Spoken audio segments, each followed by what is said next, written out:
दरम्यान आखातामधील युद्धाचा साखर उद्योगाला सुद्धा फटका बसतोय। आखाती देशांमध्ये साखर निर्यात ठप्प झाली। साखरेचे भाव किलोमागे 4 ते 5 रुपयांनी गडगडले। युद्धाचा फटका साखर उद्योगालाही बसला असून आखाती देशातील साखर निर्यात ठप्प झाली आहे आणि त्यामुळे साखरेचे बाजारभाव किलोमागे 4 ते 5 रुपयांनी गडगडले। तर आंतरराष्ट्रीय बाजारामध्ये साखरेला मागणी ही घटलेली आहे।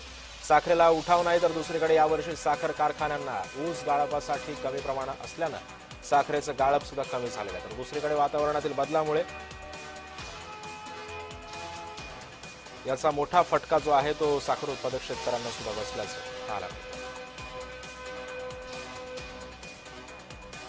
युद्ध चालू झाल्यापासून गव्हर्नमेंटने आपल्याला एक्सपोर्टसाठी जो कोटा दिलेला होता प्रत्येक कारखान्याला, महाराष्ट्रातला नाही तर पूर्ण भारत देशामध्ये, त्याच्यातली साखर जी एक्सपोर्ट करायची होती ती पूर्णपणे एक्सपोर्ट ठप्प झालेली आहे। युद्धाची परिस्थिती आणि जो बाजार आपला भारतातून जो माल शेतीमाल जो बाहेर गेलेला आहे तो जर बघितलं तर अनेक ठिकाणी अनेक बंदरांवर किंवा समुद्रामध्ये तो ठप्प झालेला आहे, थांबलेला आहे, पुढे गेलेला नाही, त्याचं नुकसान झालेलं आहे। त्याचा नुकसानाचा फटका शेतकऱ्यांना बसलेला आहे।